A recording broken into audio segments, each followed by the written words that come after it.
Hi, everyone. My name is Ashley Vellón. I'm the creator of Checkman Valley First and the founder of Caring for Our Parents Phoenix. Thank you for being here today. Today, we're joined by Jana Milligan. She is a Checkman Valley First member and Caring for Our Parents expert, and she owns Sunstone Senior Transitions. Hi, Ashley. Thank you for having me. Excited to be here. Thank you for being here, Jana. Jana has over 20 years of experience in the healthcare industry, and she's spent her career helping older adults navigate the complexities of their care. She's earned a graduate degree in healthcare administration and a certificate in gerontology because she's passionate about advocating for seniors and ensuring they receive the best possible care. Her goal is to use her expertise to guide families through this process with confidence and helping them find the right solutions for themselves or a loved one. Jana is Canadian born and she's lived in the United States for 23 years. She moved to Arizona 3 years ago for the sunshine and the warmth and has found such a wonderful community of people.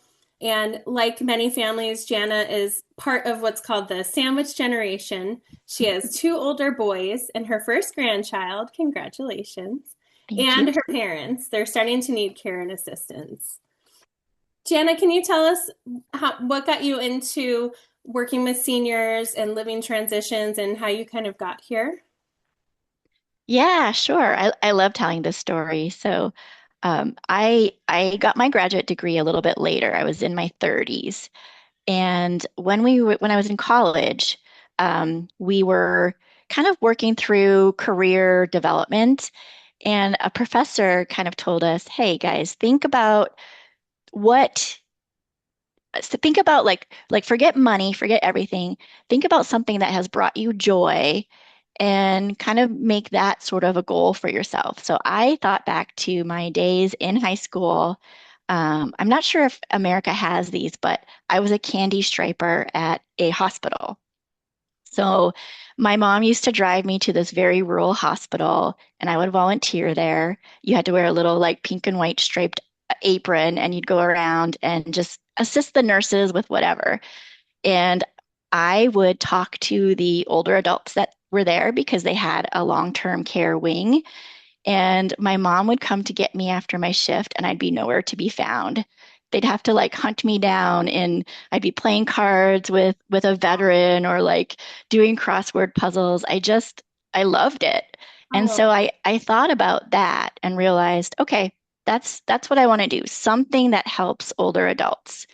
I feel like I've always been an old soul, so I've just always related well to older adults. And then I think just by nature, I have a compassion and a heart for advocacy. Um, and I think that there's a lot of people that have that same uh, desire, but maybe not for older adults. I think that's pretty unique. So that's how I got started. So I thought at first I'd be a nursing home administrator, but I really found that my expertise lies with helping families. There's a lot of dynamics, as you're probably aware, in the sandwich generation to navigating care with your parents. So in addition to being knowledgeable about healthcare, I'm able to build relationships with families, and I think that's also pretty unique. So I wanted to do something that had family involvement.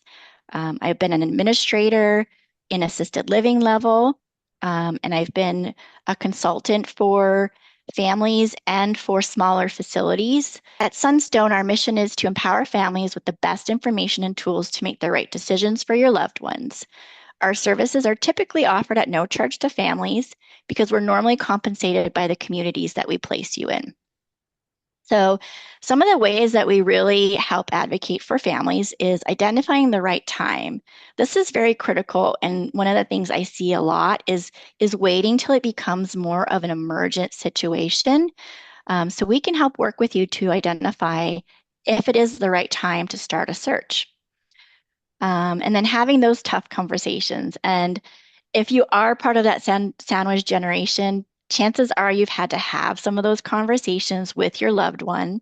You know, conversations like when is it appropriate to take those keys away and not be driving independently?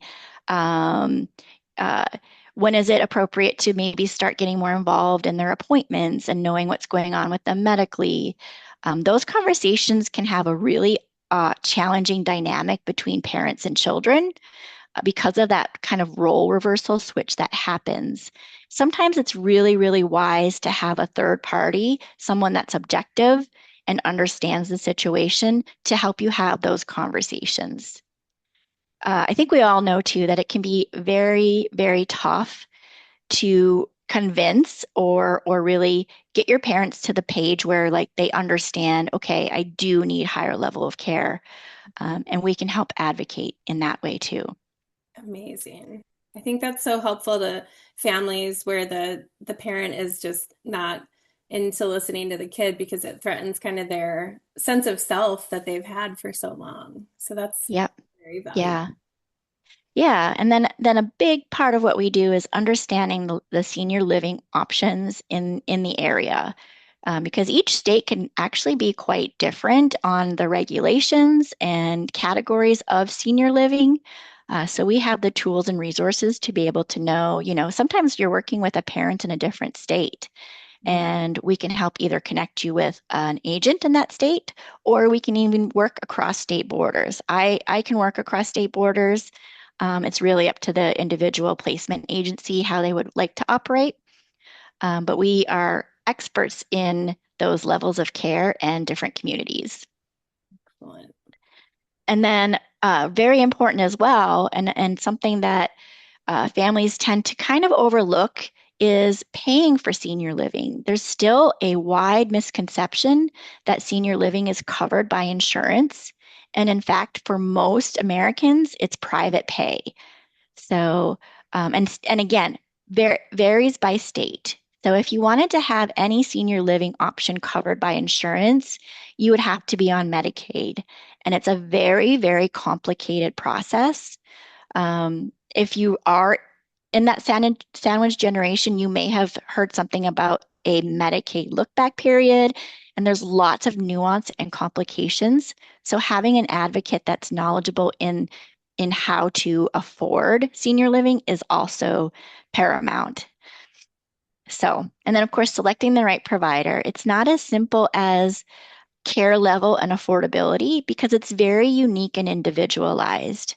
There are people that maybe are very introverted. So a large big box facility with lots of activities is not going to be the right setting. And then also when you're dealing with a complicated medical condition such as dementia, it's very important to know what type of dementia, what are the safety concerns, and so selecting the provider is really, really crucial too. If you've heard of friends who have maybe helped a parent move in somewhere and then a month later they're moving somewhere else, or, that happens quite frequently when there's not an agent involved, Mm. because families just don't have the knowledge and expertise. So something could seem really, really like a good fit on the surface, but then upon moving in, you kind of discover, okay, it's not a good match. Wow. So then planning. I am a project manager by corporate career. That was like what I did for a long time. So I'm a planner and I love to come along families and just help them plan everything.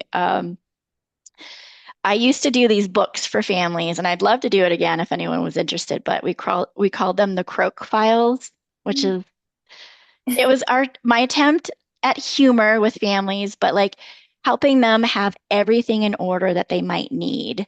All logins and passwords, bank information, power of attorney, a book that contained everything they could possibly need as they're planning to age, whatever that looks like. So, That's yeah. so smart. And I love your humor too.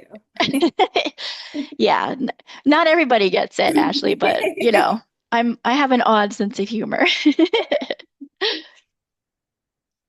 All right, so when we're talking about types of care settings, this is what we see typically in Arizona, and really you'll see across the United States.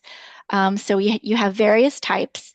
We have independent, assisted, residential care, memory care, and skilled. And so we're going to go through each of these. I'll highlight them quickly, but just so you know the levels of care. And as you're exploring different options, you may hear, like if you were visiting different facilities on your own, professionals may start to ask you, what level of care does your parent need? Mm. So all this will be things that you want to understand if you're going to be searching on your own without an agent. And just to let you know basically how complicated it can be and how many options there are out there. I had no idea there were even five different options when you started telling us about this. So I can't wait to hear, especially um, a couple of them I have some questions about. Great. Yeah, yeah. And there's even nuance at all these levels. So again, another reason to really have an advocate on your side that understands all these different levels and the nuances. And on here really we probably should have age in place too, because there are families that are just adamant that like I want to stay home. And that is more possible these days than ever before, just because of the amount of technology, services available, and just it's doable these with the exception of maybe dementia, which can have some real safety concerns. It's more and more manageable to age in place. And we could talk about that too at the end if we want to. All right, let's get into it. So we have independent living. So this is the setting that I think most people picture when they think about senior living. So it's those bigger buildings that have really a lot of amenities. It's important to note that these are typically not licensed. So if you think that they're getting visited by the state to make sure they're safe and appropriate, they're not. So that's important to note. But they have a lot of amenities. These are the ones for fit seniors that maybe want to just start downsizing. If they need a little bit of assistance with care, there usually is a service available, but it's typically not included and it's at your own discretion. So it would be managed entirely by the older adult or the family. Um, so think of like maybe an apartment complex that has the gym, the fitness room, and the business office. It's kind of like that, but geared to older adults. And there's typically a lot of activities, open bar, that type of thing. It's Wow. like the party type of setting. Love that. So then we move to assisted living. Assisted livings are licensed and regulated by each state. So they vary by state, but there are some standards that you can kind of count on across state lines. So they'll usually have various different floor plans. They usually will be equipped with some sort of kitchenette. So maybe a microwave, maybe a refrigerator, typically nothing like an oven or even like, you know, like nothing that could pose a safety hazard. Okay.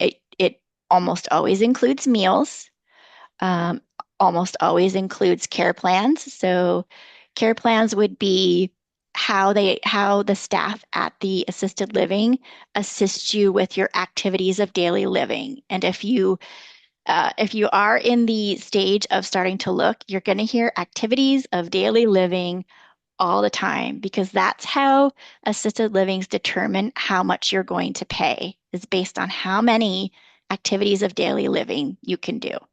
So, activities of daily living are your basics like can you go to the bathroom yourself? Can you shower yourself? Are you mobile? Can you get from your apartment or room to the dinner table alone? So it's a way of measuring how independent you are.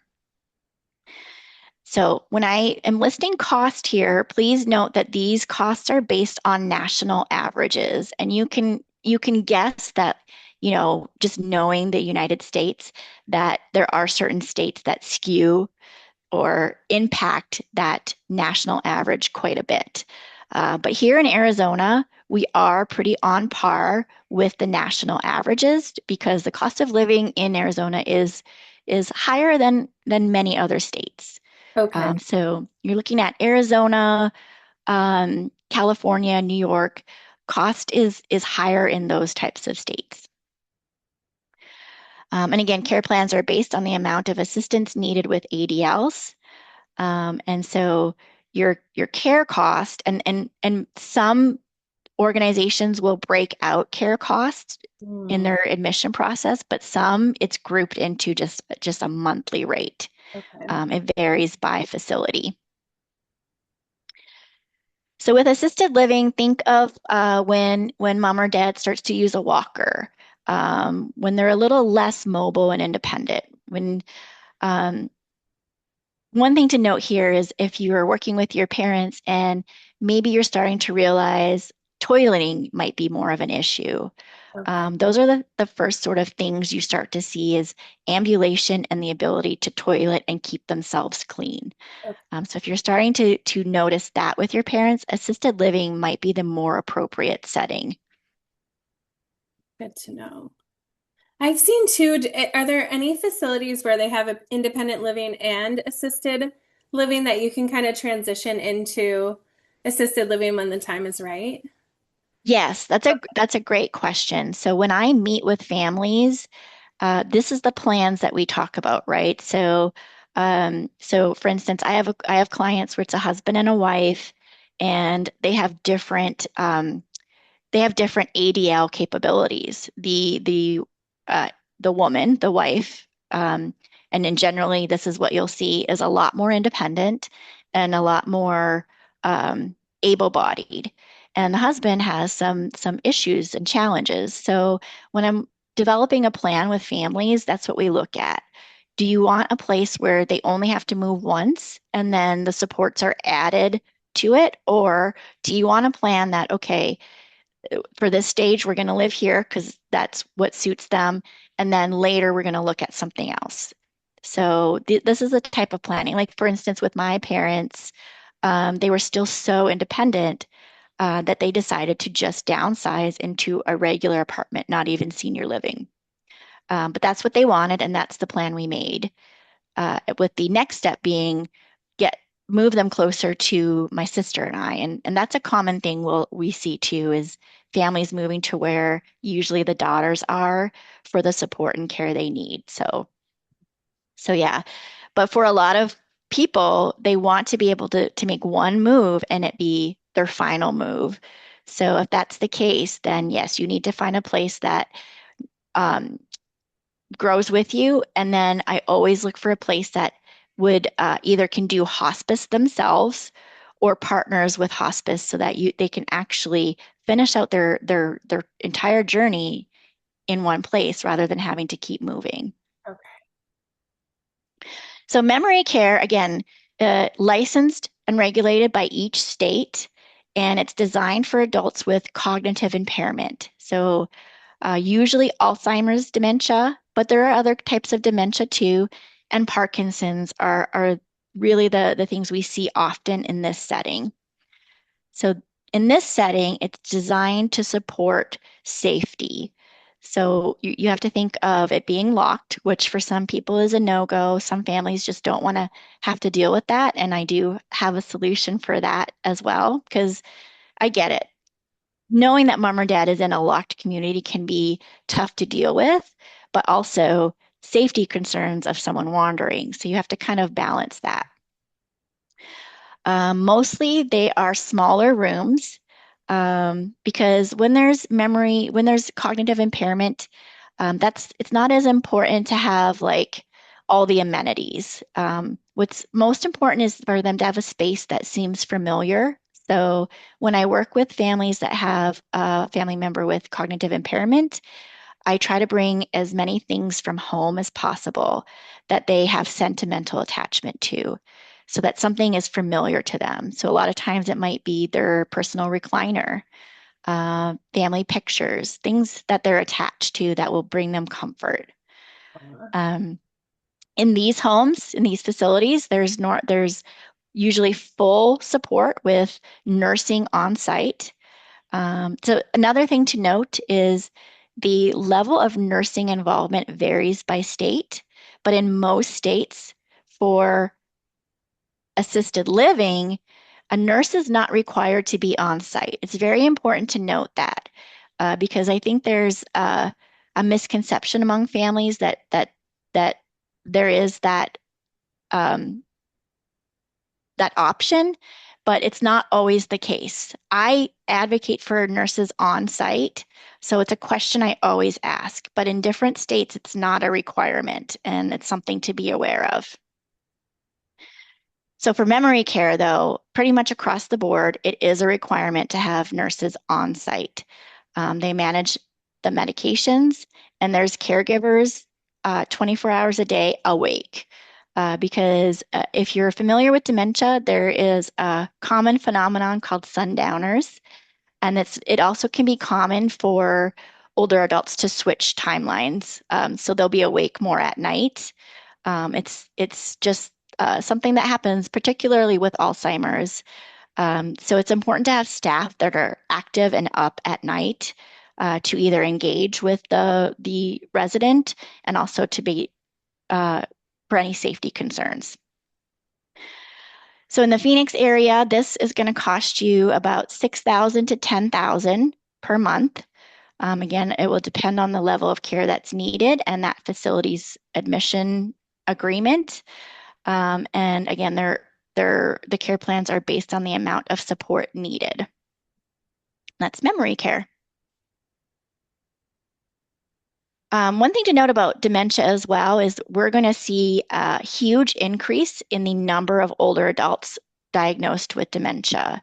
It is on the rise. It sort of is following the same kind of healthcare curve as diabetes. So we're seeing it more and more and more. Wow. Um, on the flip side, we're also seeing a lot of money invested into research and a lot of cutting edge treatments are coming out now. So I do think we're going to see some very innovative treatments available for dementia in the very near future, which could help as well. So one of my favorite things to talk about are residential care homes. I'm very partial to this model. I think it's very uh, it's like a home environment. And I feel like for the generations that are aging right now, so you're talking about the greatest generation and the baby boomer generation, this is a model that feels familiar to them. It's very home-like. And usually the ratio for care is higher. So the other thing to really think about is that in a lot of states, ratios are not regulated by the government until the skilled level. In some states, it differs, but for a majority of states, there's no strict guidelines that say for every 5 residents, you need a caregiver. There are some industry standards, which would be about 1 caregiver for 5 residents, but it's usually not regulated. Okay. It's just up to the facility to kind of determine what is Yep. best for them. Okay. Yeah. Yeah. So for a residential care home, these are basically neighborhood homes that have been converted to a regulated facility. So usually they're from about 6 to you'll see some states that allow up to 12 residents. So you're usually going to see uh, 6 to 12 residents in these homes. Most states do have some regulation around safety. So in most of them, you need to have sprinkler systems and fire alarm systems, and then patient alert systems. So typically there's no nurse on staff in these homes. So I want to make people aware of that. Sometimes, and a lot of times, these are nurse owned though. So even though a nurse might not be there all the time, typically they are nurse or caregiver owned. If someone Um, did need a nurse in a facility like this and it wasn't nurse owned, would it just be like a private nurse coming in? yep. The family would coordinate? Yes. Okay. So there are different scenarios. Some homes may have a la carte type services that include medical care. So in that case, it would be like an a la carte add-on. In some cases, even though there's no nurse on staff, if it's nurse owned, there's still a resource you can tap into. A lot of times in these situations, we're still dealing a lot with the family's primary care. So they really would utilize the family care's office, primary care's office to coordinate anything medical. Oh, that makes a lot of sense. Yeah, so while there's not a nurse on staff, the caregivers in these homes are frequently on the phone with the doctor's offices themselves, advocating for whatever that resident needs. And then a lot of times you can live in these homes until hospice, like until end of life. So it could be your next move and last move. Wow. Um, the other advantage is because it's smaller, you really form like a family-like environment in the home. Caregivers will often be live-in, so they really form strong attachments and bonds with the residents that live there. Pricing is typically all-inclusive. Um, in the Phoenix area, 5 to 8,000. I have seen some lower. I think the competition in Phoenix in particular is growing, which is driving the cost down, which is it can be a good thing as a consumer. And regulations for residential care homes, you have to look at the state regulations, but you also have to look at city ordinances and zoning. So in Phoenix, like in Moon Valley where we are, um, they're really, really lenient and the city really works with homeowners to be able to do this. I think one, because they recognize the need for it in communities. In the suburbs, you'll see a lot more city ordinances about where they can be located. So there might be a 5 mile radius where you can have only one residential care home. And then they don't want them popping up in every neighborhood for whatever reason. Wow. Another interesting fact about residential care homes is some communities don't really like it. So like, Mm. uh, they may call the city and complain. Why is there an assisted living in my neighborhood? Why is there a sober living or behavioral health house? They all kind of fall under the same umbrella in Arizona. And some neighborhoods think it's going to drive traffic up and reduce the value of their home. And none of those are really true at all. So sometimes there needs to be advocacy that residential care homes are very good for the community. I feel like it would be because then the residents themselves can live there. I mean, Yeah, someone who doesn't want to, say, leave Moon Valley can find one of the several that are here. Makes total, exactly. yeah. And Yep. then their families can be close by too, a lot of time. Yeah. That's what we see the most is for families that say are moving a loved one from out of state or to be closer to them. They'll look for these types of homes in their community so Oh, that they could be a lot more available. And then we move to skilled nursing. So these are the classic sort of uh, nursing homes that you see, you picture in your mind, very facility-like. But there is a need for them, typically more towards end of life. But when you require 24-hour monitoring based on uh, healthcare needs, this is the setting that you're going to want to go to. These are when there's severe physical conditions or many chronic care conditions, and that individual is just no longer able to care for themselves. Um, a lot of this is where I see the value of the residential care home model, because when you are bedridden and wheelchair bound, when you're in a bigger facility, that just becomes unmanageable for the staff, right? But if you're in a home-like environment, it's still sort of manageable.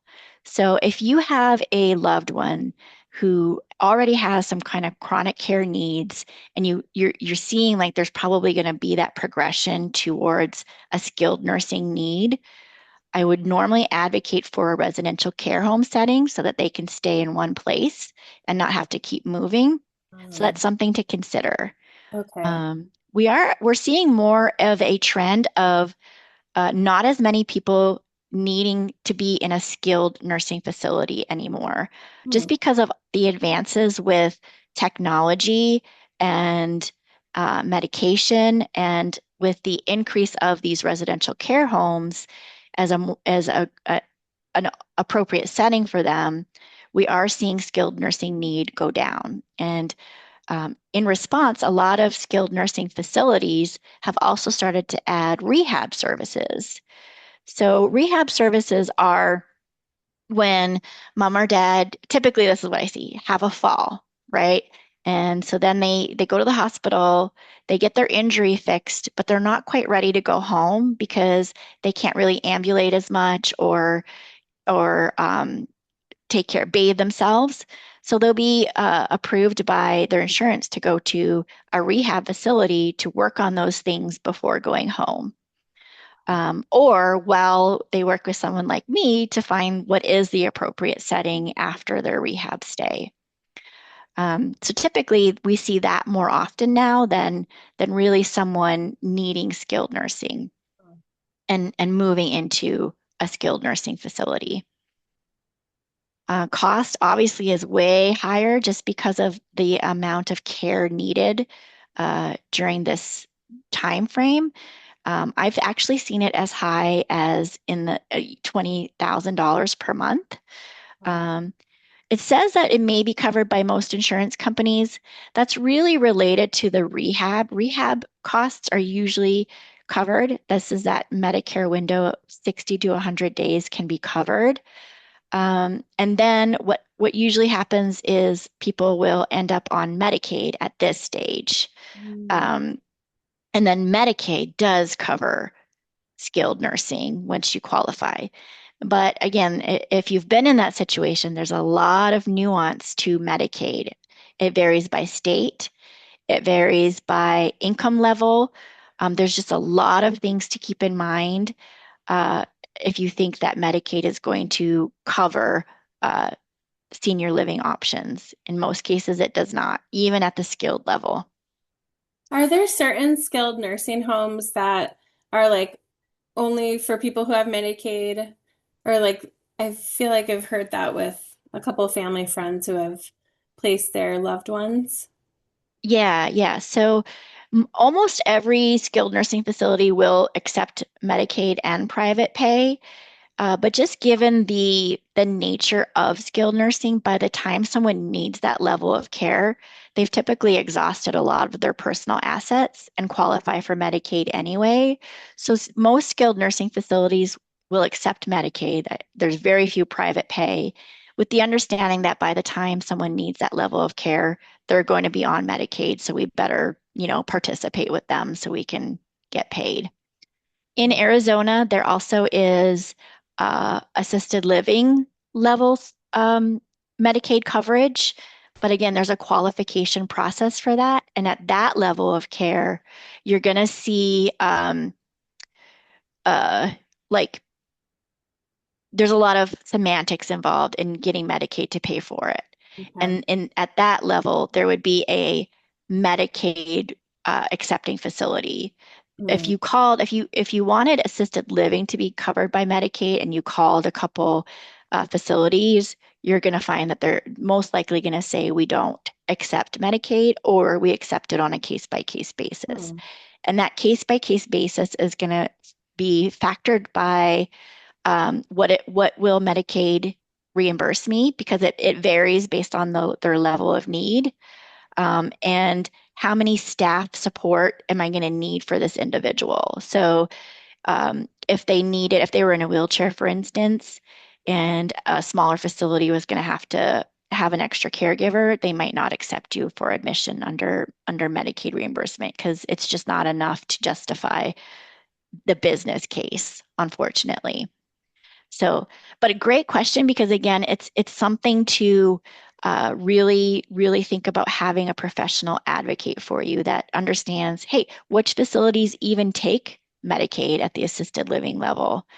Um, in that case, maybe it's better to look for a residential care home because most of them do want to be partnered with insurance. and are, because to them it's a nice steady income stream.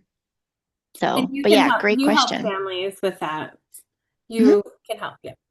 Yeah, yeah. What I'm finding too in Arizona, trend wise, is it's called access. I think we probably all know, like the Medicaid system. Mhm. Qualifying for access for long-term care has been very challenging for people, and it's getting harder and harder. As the federal government makes changes to what they're pushing down to the state level with Medicaid, I think we will see more changes and less people actually being approved Mm, for long-term care supports with Medicaid. So, but yeah, it's such a an interesting space of it being sort of still social service based, but also healthcare based. And when Medicaid is involved, it always gets way more complicated. So I do also help with the access applications for older adults. So if you have a family member that you think might qualify for Medicaid, I can help with that.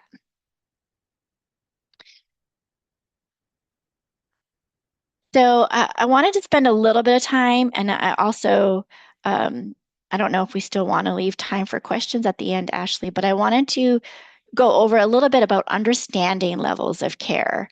And some of these graphics are taken nationally, so they may not apply particular to Arizona, but in general, this is how to understand care levels.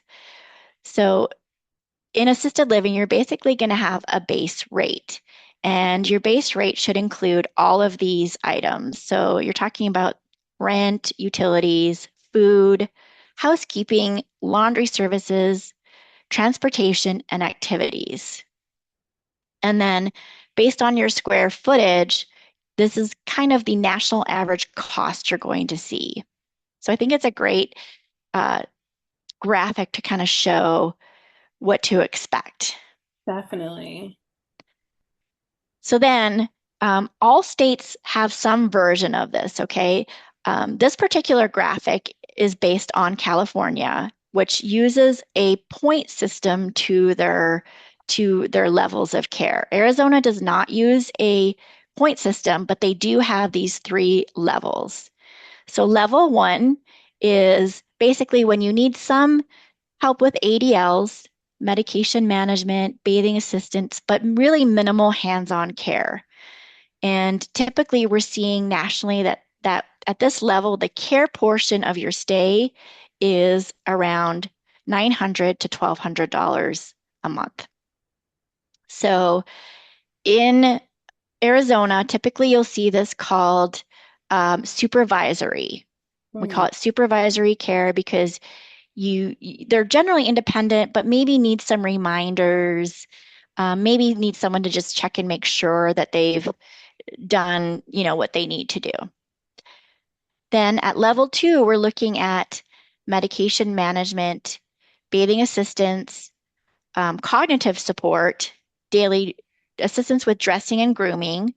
So a lot of times this might just be like physically, it's very hard for those fine motor skills, to still do, say, a bun in your hair or curl your hair. Sometimes they need help getting to the bathroom because just timing Mhm. and escorts to activities and meals, or at least, coming to the room to say, hey, it's time for bingo. Do you want to come out? And Okay. so the at this level here in Arizona, this is called directed because there's a little bit more um, involvement by the staff. The staff are directing them and getting more hands-on support. And we're looking at care cost between 1,900 and 2,500 at this level. So level three is the area where a lot of states have their differences, right? Because some states will consider this skilled nursing, and some states this still could be assisted. It's sort of that area of um, the gray area between needing assisted living level and skilled nursing level, where you need all the same supports, but then you're heading towards needing full care coordination and hospice. So this would be your skilled nursing level, or residential care homes a lot of times would be able to offer this level of support. But in general, you're not going to see this in too many regular assisted living places, Okay. mostly because of the cost of care coordination.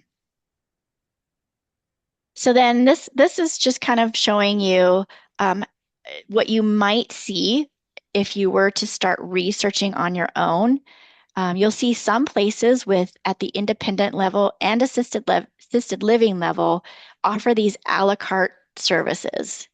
So they might have a lower base rate, but then say you wanted to offer bathing assistance for mom or dad 2 times per week. You can add that on, and you could add these as there's a need. So that's sort of that model that you were talking about, Ashley, where we could start to add these on as as the need is there.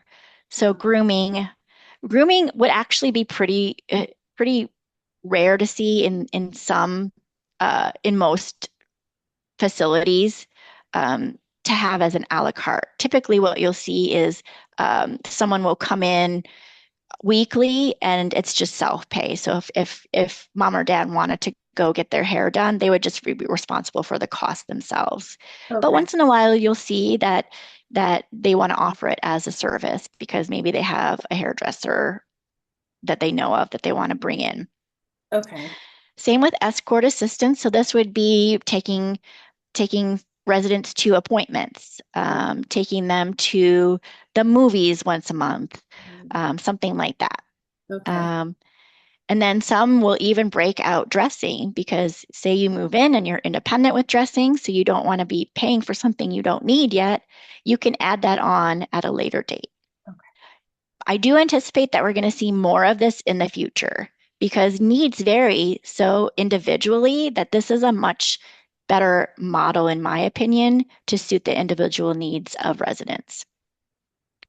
Then continence care, that we discussed when you start to see, okay, maybe mom or dad is not being as thorough or as maybe they're not able to get to the bathroom as quickly as they need to. So this would be when you add in continence care.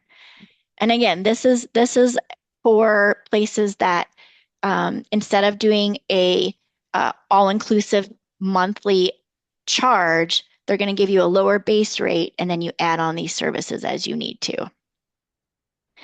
And then the emergency pendant. This will vary state by state because some states will regulate that there has to be some sort of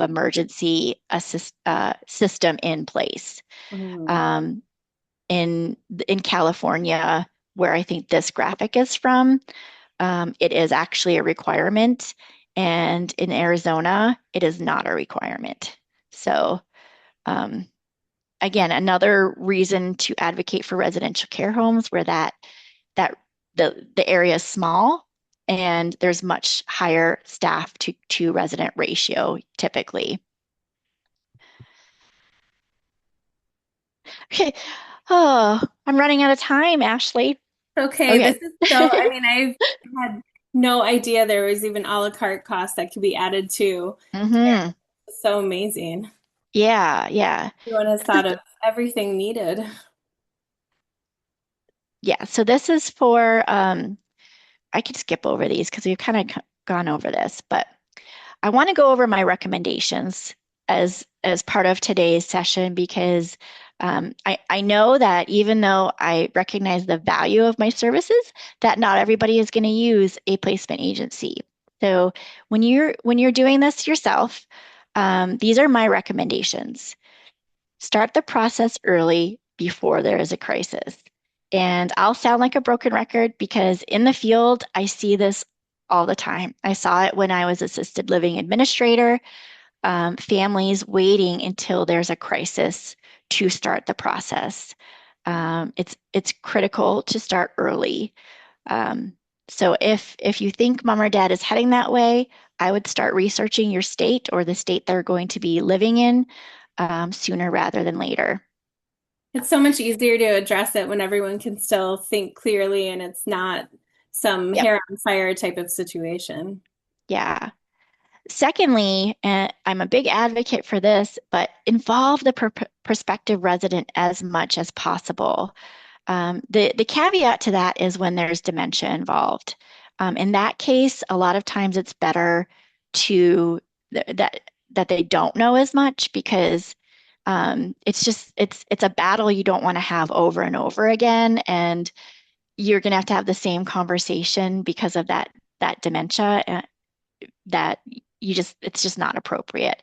But what I do see sometimes is those conversations with parents are really, really hard. And I have seen with families contacting me, them wanting me to keep it secret from their parents, Oh, right? Because maybe they've had a conversation and it didn't go well. Maybe they had a fight about it. So, you know, you're thinking, okay, I have to do something for mom or dad, but I don't want to fight again. So I'm just going to reach out and see, pick the place and then deal with it. Doesn't usually work. okay. So as tough as it is, it's better to have the conversations and involve them in the process as much as possible. That way there's some independence. There's a feeling that they're still in control, which is very, very, very important to older adults. Okay. Okay, next, I want to talk about this. I think I shared with you, Ashley, that um, I always look at different things when I'm touring facilities, not just the attractiveness, because especially with facilities, most of them are beautiful. They are just really, really, really well designed, so nice. But don't be sold just on the way that it looks, because the care is what's most important, the care model. Um, so I've seen this with families as well, thinking that they're doing the best thing for mom or dad by getting them the best looking facility, and that's not necessarily what they need. So then check the licensing records. Every state has to have a public place where you can check if there's been any complaints or citations and what was done following those complaints and citations. And in a bit, I'll share you Arizona's website, but I do this for all my clients as well. Stick to two or three facilities with your mom or dad because it gets too overwhelming based on how just what's out there. So keep it to two or three facilities, and that's a lot easier to make an informed decision. Is there Visit. really quick, Oh, Jana, go ahead. sorry to interrupt you. Is there a website? I know you said a website for licensing. Is there a website where you can find a list of facilities in Arizona or Yep. local to you? Okay. Yeah, yeah. So in Arizona, there's two sites. One is for facilities, so like anything that's regulated by the state, and then one is for those residential care homes. So most states Oh, will have a place where you can look up those smaller homes as well. great. And you can have both, a list of all the facilities and then a list of their citations as well. Okay. Yeah. Yep. Always try to visit during mealtime and take advantage of trying the food. For older adults, it's still one of the things that can give them a sense of enjoyment is through food. Um, little caveat, just food for older adults. They we do start to lose our taste buds. This is my gerontology training, and our last taste bud is sweets. So if you knew grandma, grandpa that like always wanted to have that ice cream or something sweet, that's why. It's still something they Oh, can actually taste and enjoy. So yeah, that's so food is interesting. yeah, yeah. Um, Before you make any final decision, get a copy of the admission agreement. It gives you a lot of insight into their care model and their values based on what's in that agreement. And then it gives you transparency into what to expect. And then understand all the costs. Remember we talked about those a la carte services? Make sure that costs are all inclusive or a la carte? And then if they are a la carte, what services do you think your loved one's going to need and factor that in? And then to your point, Ashley, that we've talked about, if you want a place that can grow with mom or dad, make sure they can meet those future medical needs.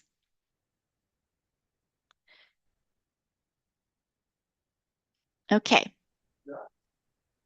so this is where you can check Arizona's licensing. It's AZ Care Check, and I have the link there too. But you can look up any facility. You can do it by map. So if you wanted to look locally in Moon Valley, you can pull up, use where I am.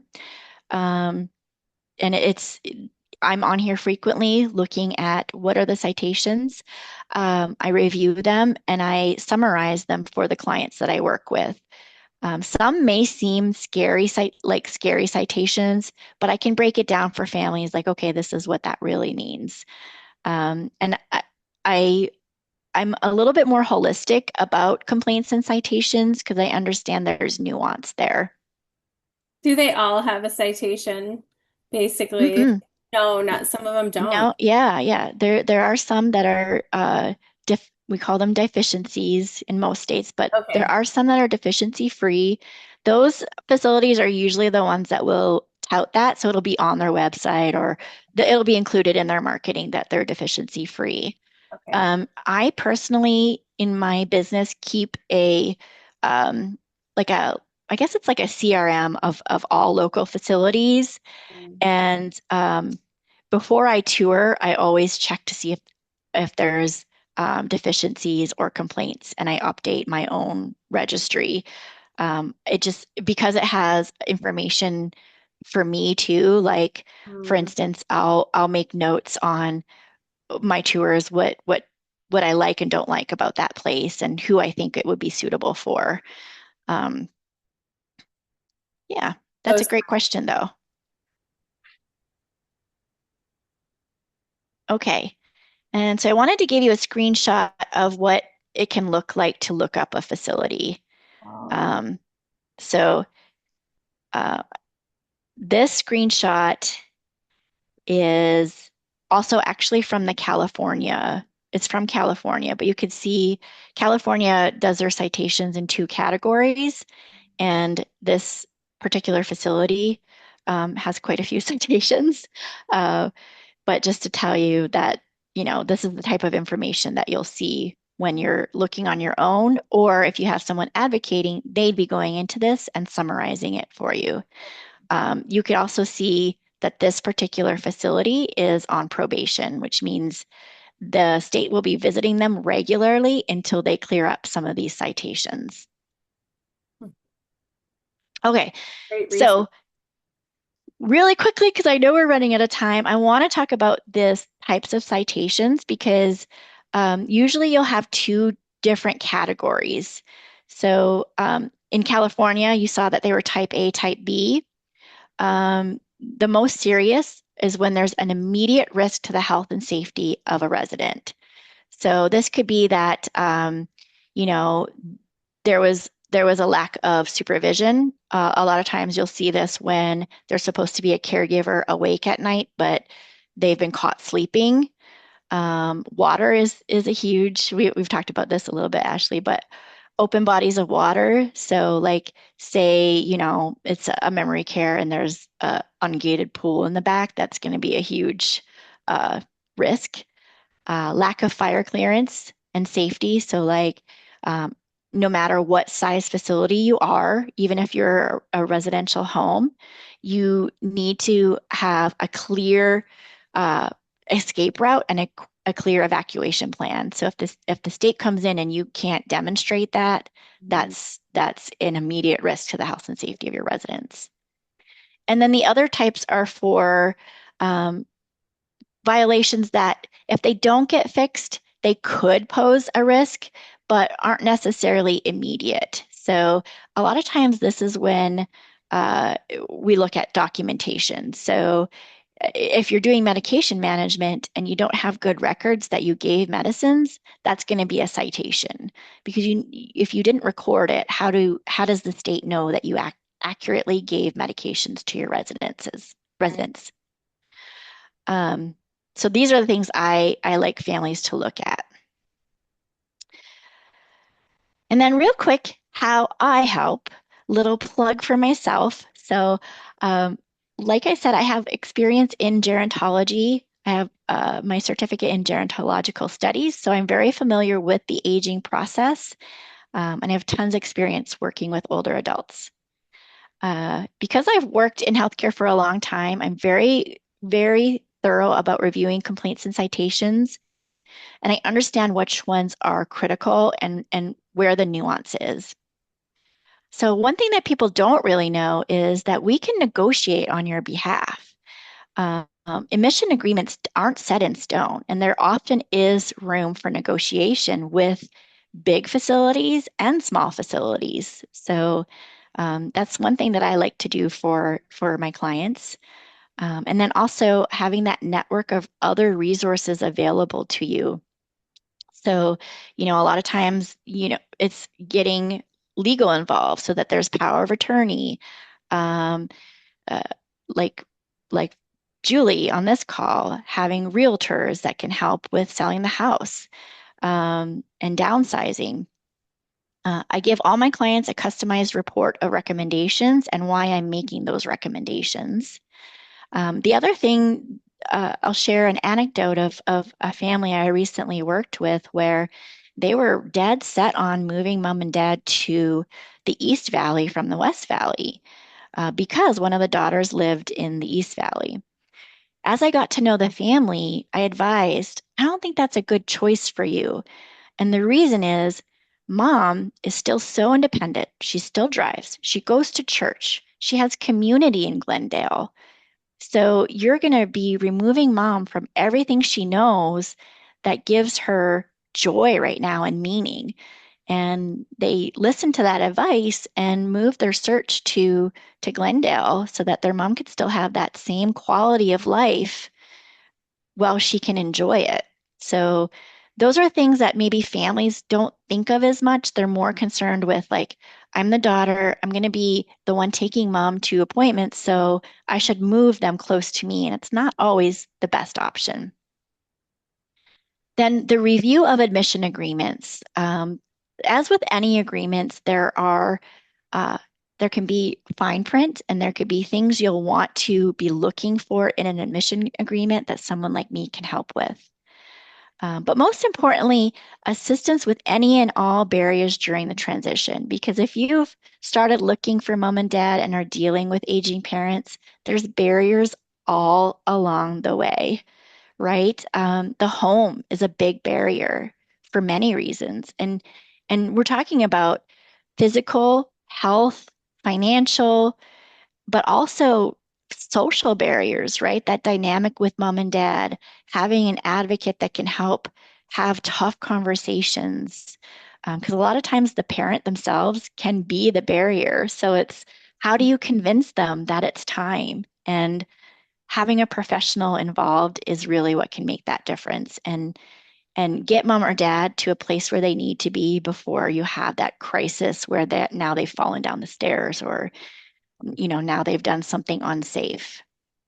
You are so helpful to families. I can't even imagine the types of conversations you've had with the client themselves and then their family and transitioning. I know it's such a need, and I know in us kids of aging parents, we don't always know how to navigate that conversation. So that's just amazing. And also your passion for serving seniors and their families is so visible. And I think you're such a strong advocate and a gift to these families. So thank you for sharing all this. Sorry to interrupt you. Go. Oh, thank you. I really am, yeah. So to finish off, you saw a picture of my beautiful mama at the beginning and how I'm helping them. But these are two people very special to me. This is on the left. This gentleman is Francisco, and he painted me this beautiful painting. So he's a senior I've had the pleasure of working with, and I love him dearly. He has been placed in a residential care home, so he has five roommates, and he's becoming friends with them. Yeah, he loves to dance. We salsa dance, and I just love him. And Oh, then this lovely lady is actually my roommate, Lydia. So she lives with me. She's become my adopted Nana here in Arizona. This is my backyard that actually Julie, who's on this call, who works with me, helped me find my house in the Moon Valley area. So yeah, I love her. And it's a very interesting story that I could share sometime of how I met Lydia and how she became such an integral part of my life here in Arizona. I And can't then, wait of to course, hear that story, by the way. yeah. And then my contact information for anybody that wants to reach out. I'd love to hear from you, and I'm here to support our community. So, yeah, thank you so much. Much, Jana. And just to remind everyone, Jana's services are usually at no cost to the family because the care facility will pay her, and she looks for the facility that best suits your family needs. So you are, again, such a gift to people who are in this position looking to help their aging family members. So thank you for being here with us today and serving the caring for our parents community and the Check Moon Valley First community, Jana. Yeah, I'm excited to be part of Check Moon Valley. It's just, I love this community. I moved from Scottsdale to the Oh. Moon Valley area in 2024 and have just been slowly making it home. I've loved it.